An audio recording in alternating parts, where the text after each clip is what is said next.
सुबह गंगा और कविता घने जंगल में सैर करने निकली थी।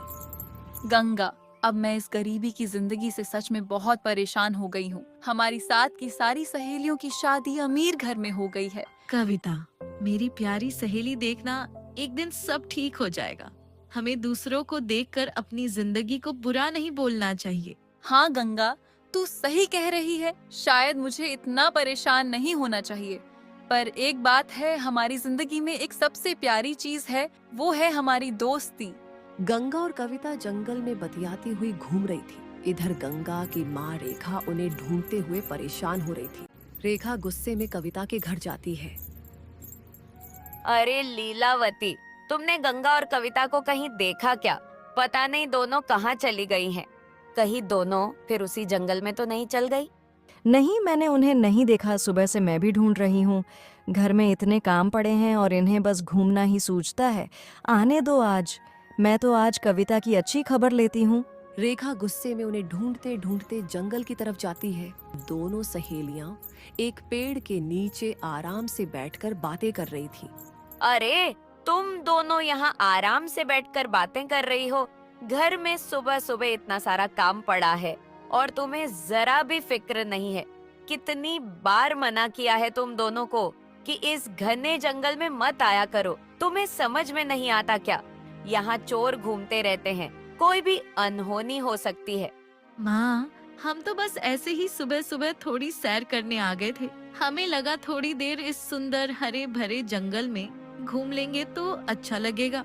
आगे से बिना बताए अगर तुम दोनों यहाँ आई ना तो अच्छा नहीं होगा। अब चलो मेरे साथ। रेखा दोनों को उस घने जंगल से घर वापस लेकर चली जाती है। हर खाट पर रेखा और लीलावती बैठी थी और दोनों आपस में बातें कर रही थी। कविता आंगन की सफाई कर रही थी। तभी वहाँ गंगा आती है। अरे कविता, चलना, रोज की तरह हम दोनों नदी के किनारे कपड़े धोने चलते हैं। साथ साथ बैठकर कपड़े धोएंगे तो काम का पता ही नहीं चलेगा। हाँ गंगा, बिल्कुल, चल, मैं भी अपने घर के सारे कपड़े लेकर चलती हूँ। आज फिर हम दोनों साथ में बैठकर बातें करते करते कपड़े धोएंगे। दोनों सहेलियों ने अपने अपने कपड़े उठाए और नदी की ओर चल पड़ी। देखो लीलावती, हमारी दोनों बेटियों में बचपन से ही कितना गहरा प्यार है। एक दूसरे के बिना तो इनका मन ही नहीं लगता। हाँ बहन, बिल्कुल सही कह रही हो तुम। इन दोनों की दोस्ती सच में बहुत अनमोल है। भगवान करे इनकी दोस्ती को कभी किसी की नजर न लगे। बचपन से साथ हैं और आज भी वैसे ही एक दूसरे का साथ निभा रही हैं। नदी किनारे गंगा और कविता साथ बैठकर कपड़े धो रही थी। चारों तरफ शांति थी। तभी थोड़ी दूर एक अनजान लड़का खड़ा होकर काफी देर से उन्हें देख रहा था। कुछ देर बाद वह धीरे धीरे उनके पास आया और कविता की ओर देखकर बोला, क्या तुम मुझे तुम्हारा नाम बता सकती हो? तभी गंगा तुरंत गुस्से में बोली, अरे तुम कौन हो? तुम्हें क्या मतलब मेरी सहेली के नाम से? चलो भागो यहाँ से। कोई जान ना पहचान, बड़ा आया नाम पूछने वाला। इतना कहकर गंगा और कविता से जाने लगी। थोड़ी दूर आने के बाद कविता ने गंगा से कहा, गंगा, तुमने उसके साथ ऐसा क्यों किया? बेचारे को कितना बुरा लगा होगा। उसने तो बस मेरा नाम ही पूछा था। अरे कविता, तुम भी ना, माँ ने क्या कहा था याद है ना? इस रास्ते में चोर उचक्के घूमते रहते हैं और तुम्हें एक अजनबी लड़के को अपना नाम बताने की क्या जरूरत है? हाँ गंगा, शायद तुम ठीक ही कह रही हो। चलो घर चलते हैं। उस रात कविता अकेले बैठी उसी अजनबी के बारे में सोचती रही। उसका चेहरा, उसकी बातें, सब कुछ उसके मन में घूम रहा था। आज तो मुझे नींद ही नहीं आ रही है। पता नहीं कौन था वो अजनबी। ना जाने क्यों उसका चेहरा मेरी आंखों के सामने बार बार आ रहा है। अगले दिन दोनों सहेलियां फिर से उसी नदी किनारे कपड़े धोने पहुंची और आराम से बैठकर अपने अपने कपड़े धो रही थी। उधर दूसरी तरफ वही लड़का अपनी माँ से कह रहा था, बेटा महेश, तू मुझे कहाँ लेकर जा रहा है? माँ, तुम बस चलो मेरे साथ। आज मैं तुम्हें एक बहुत ही सुंदर लड़की से मिलवाता हूँ। उसकी माँ मुस्कुराते हुए उसके साथ चल गई। तुम्हारा नाम क्या है? आज गंगा कुछ बोलती उससे पहले ही कविता जल्दी से सामने आके उस लड़के से बोल पड़ी, मेरा नाम कविता है। तुम इस गांव के तो नहीं लगते। तुम कौन हो और तुम्हारा नाम क्या है? मेरा नाम महेश है। हाँ, मैं इस गांव का नहीं हूँ। कुछ ही दिन पहले हम यहाँ रहने आए हैं। तुम इतनी सुंदर हो कविता। तुम्हारे ये नाजुक हाथ ये कपड़े धोने के लिए नहीं बने हैं। तुम्हें ये सब काम नहीं करना चाहिए। देखो, मैं आज अपनी माँ को तुमसे मिलवाने लाया हूँ। बेटी, तुम तो सच में बहुत ही खूबसूरत हो। इस गांव में मैंने तुमसे ज्यादा सुंदर लड़की अभी तक नहीं देखी।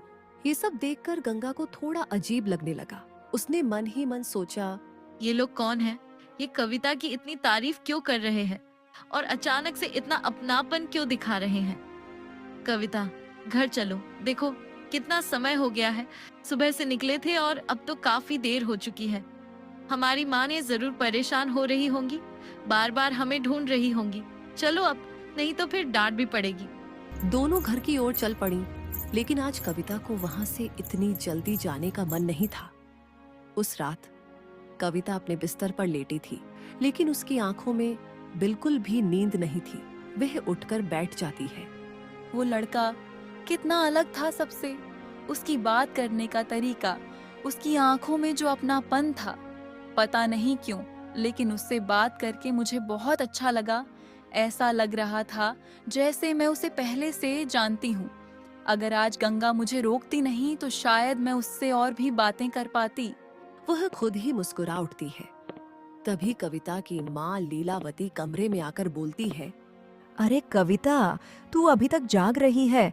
और ये क्या, आधी रात को ऐसे अकेले अकेले हंस क्यों रही है? तुझे हो क्या गया है? देख, ज्यादा सोच विचार मत किया कर रात में। जल्दी से आंख बंद कर और सो जा, नहीं तो सुबह उठने में देर हो जाएगी। फिर सारा काम भी पड़ा रहेगा। अगली सुबह कविता आंगन में अकेले बैठी गहरी सोच में डूबी थी। गंगा मुझे कभी महेश से ठीक से बात ही नहीं करने देती। हर बार बीच में बोल पड़ती है और मुझे रोक देती है। अगर आज भी वो मेरे साथ गई तो फिर से वही होगा। मैं उससे खुलकर बात ही नहीं कर पाऊंगी। आज मैं उसे अपने साथ नहीं ले जाऊंगी। आज मैं अकेले जाऊंगी और उससे जी भरकर बात करूंगी। थोड़ी ही देर में गंगा वहां आ जाती है। अरे कविता, चलना, जल्दी कर, कपड़े धोने चलते हैं। आज तो मौसम भी कितना अच्छा है। नहीं गंगा, आज मेरा मन बिल्कुल नहीं है। देखना, मेरी तबीयत भी कुछ ठीक नहीं लग रही है। आज मुझे कहीं जाने का मन नहीं कर रहा है। लगता है आज आराम करना ही ठीक रहेगा। हम दोनों कल साथ में चलेंगे। अरे तबीयत खराब है तो तू आराम कर, काम तो कल भी हो जाएगा। ठीक है, मैं भी आज अपने कपड़े रख देती हूँ। हम दोनों कल साथ में ही चलेंगे, तू बस आराम कर।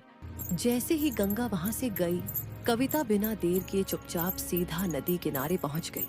नदी किनारे पहुंचकर कविता इधर उधर देखने लगी और एक जगह बैठकर उसका इंतजार करने लगी। आज महेश अभी तक क्यों नहीं आया? मैं कब से उसका इंतजार कर रही हूँ। कहीं वो आज आएगा ही नहीं तो मैं क्या करूंगी? ऊपर से आज मैं अपनी बचपन की सहेली से झूठ बोल कर आई हूँ। थोड़ी देर बाद महेश वहां आता है। अरे कविता, तुम आज अकेली आई हो? तुम्हारी सहेली नहीं आई? आज तो तुम और भी सुंदर लग रही हो। हाँ, आज मैं अकेली ही आई हूँ। कब से तुम्हारा इंतजार कर रही थी। अच्छा हुआ। सच बताऊं, तुम्हारी वो सहेली मुझे हमेशा तुमसे बात करने से रोक देती थी। आज पहली बार मुझे मौका मिला है कि मैं तुमसे आराम से बिना किसी रोक टोक के बात कर सकूं। चलो मेरे साथ, मैं तुम्हें एक खूबसूरत जगह लेकर चलता हूँ। उसी समय गंगा लकड़ी